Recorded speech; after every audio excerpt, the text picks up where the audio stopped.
melihat sesuatu yang ya bentuknya itu di luar apa namanya, bentuknya itu udah tidak wajar lagi. Iya.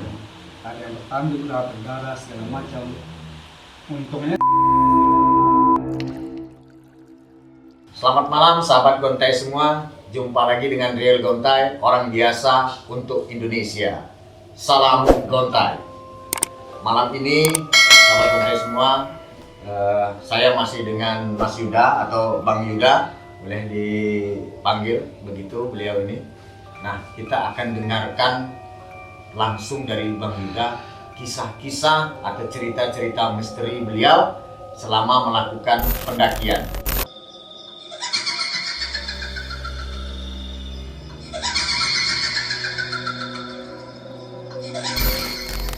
Oke, sebelum itu kita minum dulu, Mas Yuda.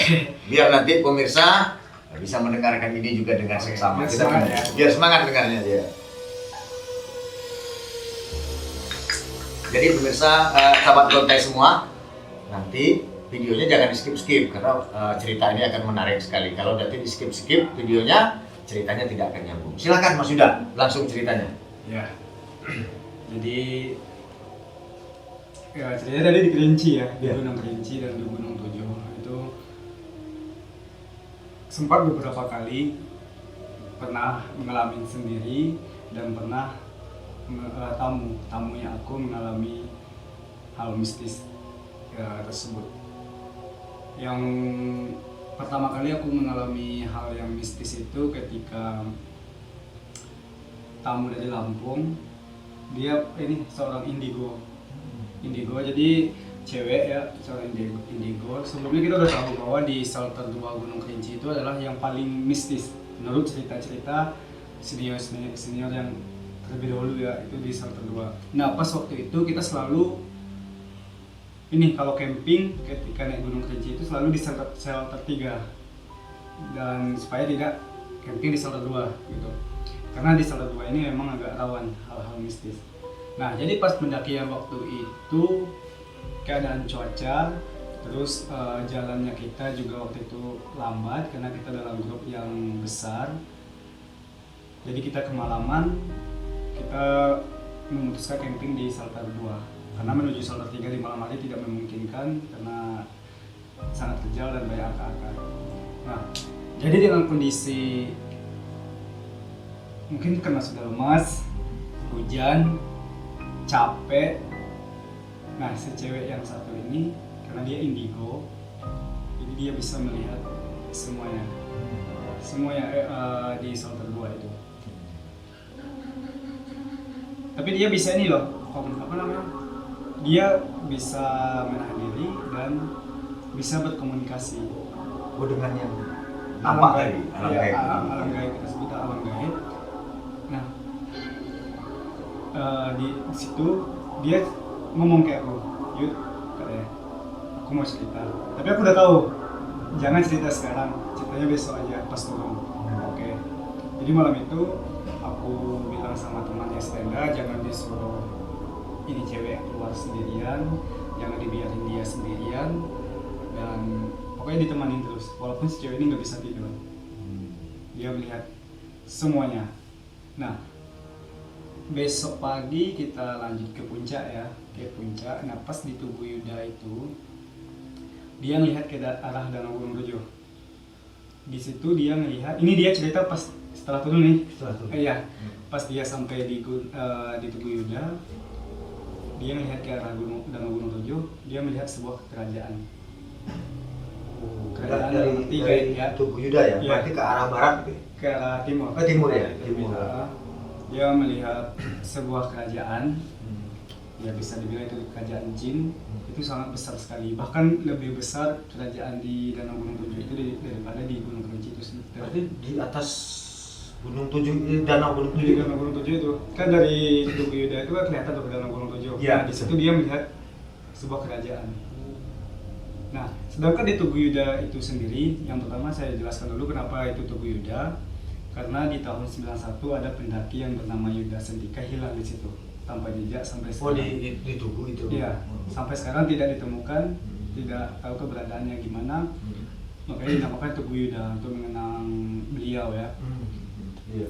Nah, di kita istirahat di shelter di Tugu Yuda itu sekitar 10 hingga 15 menit, melanjut lagi perjalanan menuju puncak. Oh, dari Tugu Yuda. Iya, dari Tugu Yuda menuju puncak itu normal itu 30 menit. Iya. 30 menit. Nah, di menjelang puncak itu si cewek ini dia merasa berat semuanya, kayaknya ada yang nahan lah apalah gitu. Iya, iya. Dan tiba-tiba ada sosok lelaki yang muncul pakai baju kuning, tidak pakai sepatu, menyampari dia dan dibimbing ke puncak. Dan rasanya langsung ringan. Oleh sosok tadi. Iya, sosok yang baju kuning, Baju kuning tadi. tidak pakai sepatu. Itu siapa? Nah, sampai di puncak ringan kan. Nah, pas di puncak si baju kuning itu tadi dia ngomong gini, dia ingin kembali, mungkin kembali dalam arti kembali ke dunia nyata atau ya kembali, maksudnya dia cuma ngomong kembali, tolong bawa dia kembali. Sedangkan cewek ini kan bisa komunikasi nih. Iya. Terus cewek ini bilang dia nggak sanggup bawa si baju kuning ini tadi kembali dengan sendirinya. Iya. Setelah kita selidiki, ternyata yang baju kuning itu adalah Yuda. Yuda. Sesuai ciri-cirinya, tidak pakai sepatu, Iya. baju jaketnya pasti ada jaket kuning. Jadi itu adalah Yuda. Berarti Wah. dia berkomunikasi dengan Branding ya, sana. dia pun branding. Itu tahun 2014 apa 2015. Sedangkan Yuda itu hilang 91 ya. 91. Jadi sudah berapa tahun itu?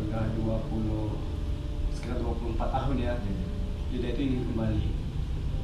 Terus setelah sampai di puncak, Setelah di puncak, dia komunikasi, dia ingin kembali, tolong bawa dia kembali.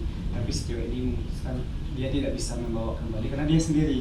iya. Si cewek ini dia sendiri kan, mungkin energi atau apa tidak cukup. Terus dia pergi, si Yuda, ya anggap itu si Yuda ya. Dia pergi, tiba-tiba si cewek ini merasa lemas lagi. Karena mungkin ya lemas dia itu karena faktor energi yang segala macam ya. Nah, pas dia muncul sebelumnya itu benar-benar terasa plong gitu. Jadi kita langsung turun, setelah di puncak ya turun. Pas sampai di Tugu Yuda itu, dia melihat lagi segerombongan, ya bisa dibilang itu jin atau makhluk halus. Itu benar-benar di Tugu Yuda itu tempat jin-jin yang jahat gitu. Nah, Tugu Yuda itu memang tempat titiknya hilangnya Yuda itu. Andi kemana, dan banyak lain pendaki yang awal mulai hilangnya itu di Tugu Yuda. Dan dia melihat di situ beberapa jin yang jahat Iya. di Tugu Yuda. Terus Kembali lagi Salatiga, kita kelanjutin lagi Semarang Salatiga karena kita sampai turun dari puncak sampai di Salatiga itu di malam. Nah, di Salatiga lagi dia melihat sesuatu lagi yang lebih banyak lagi. apa itu sesuatu? Bermacam-macam ada di dunia. Tapi dia bisa komunikasi. Dia bisa berkomunikasi. Dia melihat sesuatu yang bentuknya itu di luar bentuknya itu udah tidak wajar lagi. Iya. Ada yang bertanduk, ada berdarah segala macam. Untungnya sejauh ini kuat. Jadi dia tidak histeris. Dia ingin cerita tuh, aku mau cerita, tapi aku selalu bilang nanti aja di bawah. Jadi di sini kita tenang aja.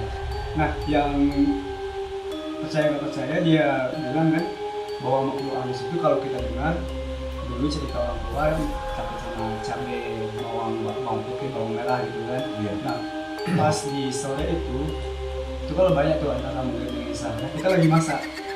Di sektor 2 Dua, tadi. sektor 2. Kita lagi masak. Ya biasalah kita masak pakai bawang putih, bawang merah dan cabai kita goreng dan mereka benar-benar pergi. Dia yang lihat dia. Memang benar kalau kayak ketua orang-orang tua dulu ketua, kan. iya. Itu ketinggian berapa tuh Sir? Salter 2 tinggi 3.100. Sudah 3.100 ya. Sudah lumayan dingin ya. Iya, Terus lanjutkan. Em, Saya aja merinding ya guys. Nah, kalau yang cerita kita ini cuma ya itu besok lanjutnya lagi besok kita turun aman-aman aja karena siang. Iya. Dan ada beberapa lagi cerita yang mistis yang Masih di Gunung Kerinci. Gunung Kerinci, Gunung Tujuh. Nah kita lanjut lagi Gunung Tujuh kan. Iya. Waktu itu aku bawa teman dari Bandung, dia juga seorang indigo. Naik aman, kita tektok pulang hari sampai di Gunung Tujuh aman. Nah dia juga melihat di tengah jalan itu ada kerajaan yang besar. Berarti nyambung dengan cerita yang Cerita si cewek tadi, cewek yang dari mana tadi? yang dari Lampung. Yang dari Lampung. Dia melihat sebuah kerajaan yang besar di Danau Gunung Tujuh. Di tengah-tengah danau. Nah, pas sampai di danau aman ya. Nah, pas turun dia melihat semuanya dinampakkan oleh orang di sana ya. Jadi dia lemas-lemasnya. Karena dia, ya benar kata orang dulu bahwa jika makhluk halus memperlihatkan dirinya, dia lebih banyak daripada kita kan. Jadi sepanjang perjalanan semuanya dilihatkan. Jadi dia benar-benar lemas, nggak sanggup lagi di jalan. Jadi turunnya gimana? Turunnya di Papah. Di Papah. Di Papah. Nah, karena dia melihat yang lewat di depan, mungkin itu darah yang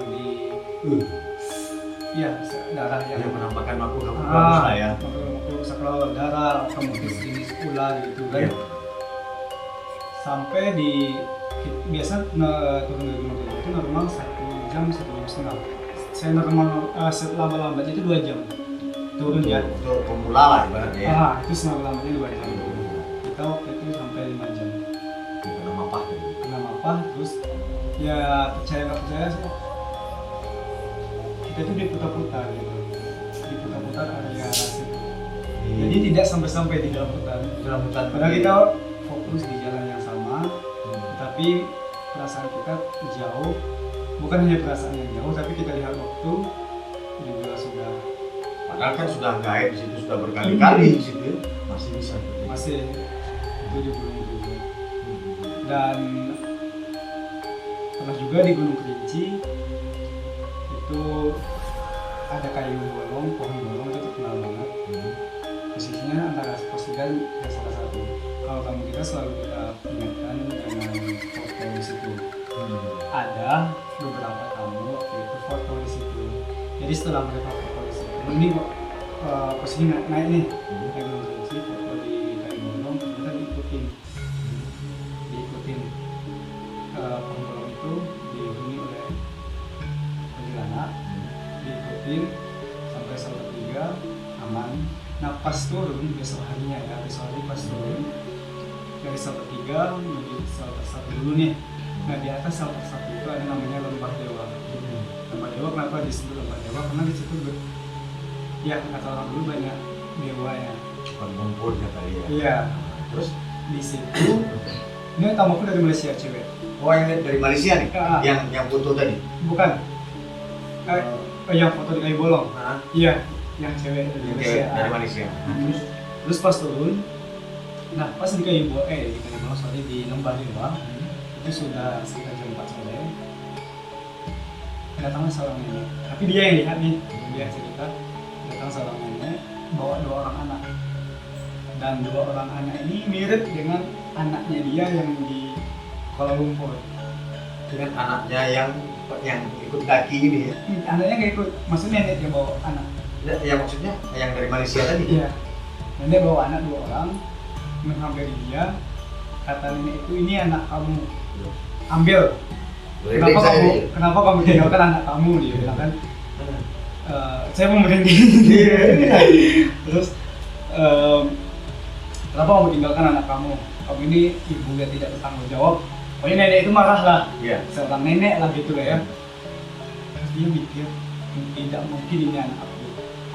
Antara KL dengan Kerinci itu sangat jauh dalam hati dia ya. Dia tetap fokus dalam turun, tapi nenek itu tetap ngikutin dia Sambil bawa ambil anaknya. ini anakmu, ambil ini anakmu, ambil. Nah sampai di Salter 1 sudah gelap. Itu sudah gelap, nenek itu masih marah. Ini anakmu, ambil. Terus karena udah malam, udah gelap, kita memutuskan camping di salah satu. Karena kalau malam, jalan malam itu makin serem. Karena di dalam hutan kan. Karena sudah disetel satu deh. Kalau salah satu ke pintu limba namanya 3 hingga 4 jam. Iya. Jadi kalau misalnya anda gelap nih kan jam 7, kalau kita teruskan perjalanan secara normal bisa sampai tengah malam. Iya. Atau bisa sampai subuh Lebih gitu kan. bahaya lagi. Lebih bahaya lagi. Jadi kita putuskan camping di salah satu. Nah, di malam itu di salah satu nenek itu di depan pintu tenda. Ini anakmu. Masih ngikutin? Masih. Ini anakmu ambil, ini anakmu ambil gitu. Terus anaknya nangis. Tapi dia tetap, untung waktu itu dia tetap berpegang teguh pada dirinya sendiri bahwa anakku ada di KL. Tidak mungkin anakku ada Masih di sadar lah ya. Iya, masih untung anakku tidak mungkin di sini karena jarak antara KL dengan Kerinci itu sangat jauh. Sangat jauh. Untung dia masih berpegang teguh pada satu prinsip itu. Iya. Nah, semalam itu kita tidak tidur sama sekali, kita tetap jaga dia karena dia sadar, tapi dia mata dia itu kayak apa ya? Kayak film Susana gitu, cuman liatin gitu. Kayak tatapan kosong. Tapi nggak makan. Makan kita paksain Kita makan, paksain makan. minum kan. Cuman tatapan dia itu kosong. Karena takut kan, kita berdoa malam itu jangan sampai dia kesurupan. Iya. Itu aja, jangan sampai dia kesurupan. Kalau pingsan nggak masalah Iya. di posisi itu, karena kalau pingsan ya tinggal kita bantu baca doa apa segala macam kan. Tapi kalau seandainya dia kesurupan bisa Susah juga ya. susah, bisa masuk hutan dia atau kemana Iya. kan.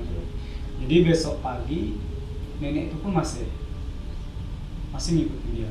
Pas kita turun pun Masih bawa anaknya tuh? masih bawa anak sampai kita turun, sampai di pintu limba nenek itu pun masih ngikutin dia. Dan akhirnya pas keluar hutan mulai masuk mobil, nenek itu menangis sama anaknya nangis. Minta ditinggal dia. begitu. Akhirnya alhamdulillah kita selamat keluar. Nah, kita tanya ke warga, kalau seandainya si tamu ini mengambil itu anaknya, apa yang akan terjadi kan? Iya. Ternyata kalau seandainya si tamu ini mengambil anak itu tadi, berarti dia berpindah ke alam lain. Itu hanya gara-gara foto di Kayu bolong tadi. kayu. Nah, ini pengalaman cerita seperti ini, saya merinding nih. Dan sudah sempat ini memberikan pesan kepada teman-teman para pendaki yang akan mendaki di Gunung Kerinci. Silakan nikmati alamnya, tapi jangan ganggu. Jangan ganggu, ya pasti kan setiap gunung itu mempunyai mitos Ya. sendiri. Bukan gunung, setiap tempat mempunyai Mempunyai mitos tempat. sendiri. Yang hormatilah, hargai mitos tersebut. Percaya tidak percaya, kita tetap hormati dan ya niat baik.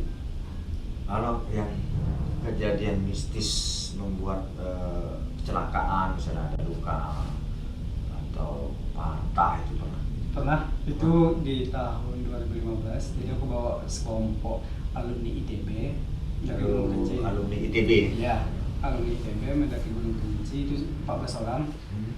Nah, jadi pas menjelang Salatiga itu, mungkin kalau perjalanan Mau naik ya?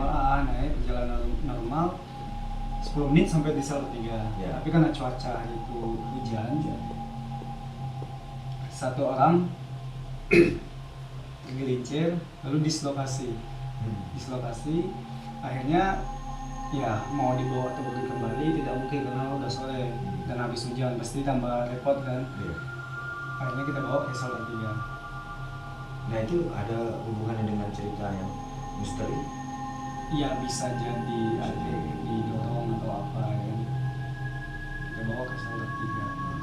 Ada juga ini yang apa namanya, kalau terkait dengan, kan terkenal nih kalau Sumatera, Kerinci itu kan taman nasional. Apa namanya, ini nih apa, nenek nih, harimau nih. Kalau sejauh ini sih jangan sampai. Kalau aku pribadi belum pernah, jangan sampai amit-amit lah. Tapi ada cerita teman pernah si gelang di depan tendanya dia. itu di salah satu.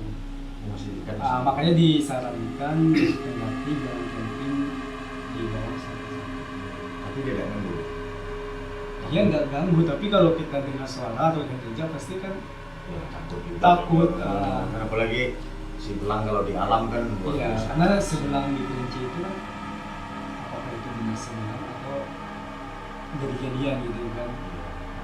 Apa pesan-pesan untuk sahabat Gontai semua yang mendengarkan kisah ini yang mungkin akan berencana itu menjadi terhadap yang cerita-cerita Mas Yuda yang misteri tadi, supaya jangan apa seperti ini harus begini.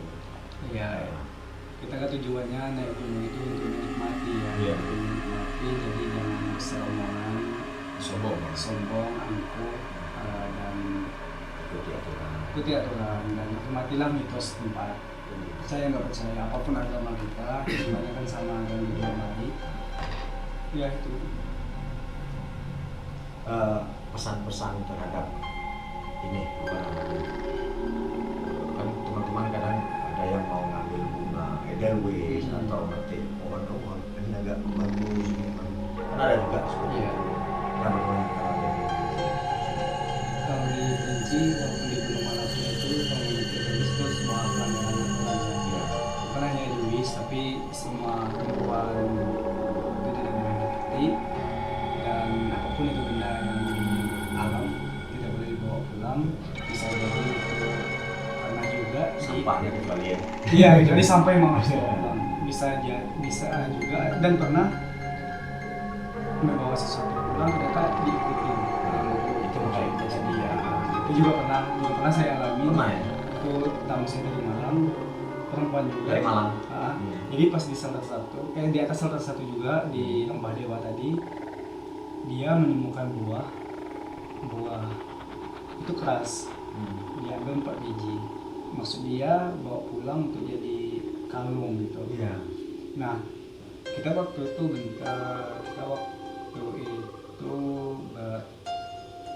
berlima. Jadi yang jalan duluan waktu dia ngambil buah itu kita berdua di depan, nah teman yang di belakang 3 orang. Jadi pas dia ngambil buah itu lagi jalan ke salah satu sambil nunggu yang belakang, kita nunggu di salah satu. Nunggu yang belakang salah satu kan. Nah pas di shelter satu itu dia baring-baring, biasalah istirahat ya kan. Istirahat dia baring itu pas di bawah pohon besar di salah satu. Teman-teman yang pernah ke Kerinci pasti tahu itu pohon besar di salah satu kan. Lembah apa tadi? Bukan di salah satu ya. Oh, di salah satu. Di salah satunya dia baring-baring istirahat sambil nunggu yang belakang kan. Iya. Nah pas dia baring tidak lama kemudian, mungkin selang waktu 5 menit, dia ngomong gini, "Yud, ya kayaknya aku pernah berada di sini deh." Oh, kayak apa namanya itu istilahnya? Mungkin mulai halusinasi. Iya, ya. iya. Nah, kayaknya aku pernah berada di sini deh, Yud. Tapi di mana ya?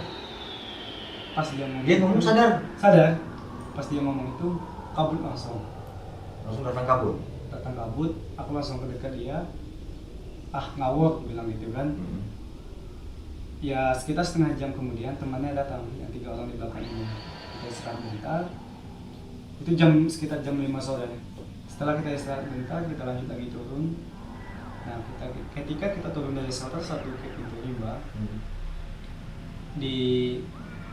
setelah pas maghrib semuanya dinampakin dan dia ini histeris. Melihat sesuatu, awas tuh di depan ada ular gitu ya, ada darah, awas. Yang lihat cuma dia sendiri. Cuma dia. Jadi kita pegang tangan dia, kiri dan kanan, matanya kita tutup, dan ternyata indera kulitnya juga merasakan. Itu sore malam? Udah malam. Mulai dari habis maghrib, jalan ke bawah, akhirnya kita turun mulai jam 5 dari satu sampai di pintu rimba itu jam 3 pagi. Berapa lama coba dia merasakan gangguan di sepanjang perjalanan? Tapi dia masih kuat? Nggak kuat. Matanya sampai kita tutup, itu tadi indera kulitnya juga merasakan, mungkin disentuh kali ya, dia digelitik atau apa segala macam. Itu gara-gara dia ngambil apa tadi? Ngambil buah kayu di mana di dia? Lembah Dewa itu. Di Lembah Dewa. Nah terus habis sampai Pitu Limba? Habis sampai Pitu Limba jam 3 pagi, udah kalau udah keluar dari Pitu Limba udah aman. Iya. Makanya kita kalau di tamu kita sarankan hormatilah itu waktu, jangan sia-siakan waktu. Karena pas turun kita selalu ngomong sama tamu jangan sampai kemalaman. Jangan sampai kemalaman. Karena bisa jadi kemalaman otomatis lapar, capek, apalagi kalau hujan kan. Itu bisa halusinasi. Kalau udah halusinasi ya semua jadi ngeblank. Bisa itu ya kenyataan kalau kita melihat sesuatu yang janggal, bisa benar-benar itu adalah makhluk gaib kan. Luar biasa cerita. Jadi kita Bang Yuda, dari cerita-cerita Bang Yuda ini saya yakin masih banyak lagi cerita-cerita misteri. Cuma ini sebagai jadi pelajaran. Nanti kita akan sambung lagi Bang Yuda, biar teman-teman sahabat Gontai semua dapat menyimak cerita Bang Yuda ini. Saya jujur saya ringan saya ini namanya kayak ini mendengarkan kisah dari cerita misteri Bang Yuda tentang pendakian. Tapi ada hal-hal positif yang harus kita ikuti dari cerita Bang Yuda tadi, bahwa kita pertama harus disiplin, menghargai dan menghormati adat istiadat di sana, ya kan? Apapun yang kalau kita melakukan pendakian tidak pernah boleh sombong, karena dimanapun tempat, walaupun itu naik gunung maupun tempat manapun, pasti punya sesuatu yang kita di alam gaib yang kita tidak tahu. Jadi terima kasih sekali Bang Yuda sudah berbagi cerita ini, sudah berbagi kisah ini. Semoga ini bermanfaat bagi sahabat Gontai semua, bermanfaat bagi kita semua, bagi diri kita pribadi juga, supaya kita mengingatkan kita tentang kedisiplinan, penghormatan kita kepada alam, kepada orang-orang tua, dan kepada adat istiadat yang ada di tempat yang kita tuju. Penting niat kita baik. Itu saja untuk sahabat Gontai semua. Semoga kisah-kisah inspiratif, kisah-kisah yang khusus bicara tentang misteri dari Bang Yuda ini yang sebenarnya masih banyak. Mungkin lain waktu akan kita cerita lagi dari sisi yang lain. Ya. Semoga bermanfaat. Demikian teman-teman dan sahabat Gontai semua. Terima kasih Bang Yuda ya. Terima kasih. Ini sudah meluangkan waktu untuk berbagi kisah dengan kita semua di sini. Semoga ini menjadi hal yang positif untuk memberikan inspirasi bagi kita orang Indonesia. Demikian dari kami Real Gontai, orang biasa untuk Indonesia. Salam Gontai.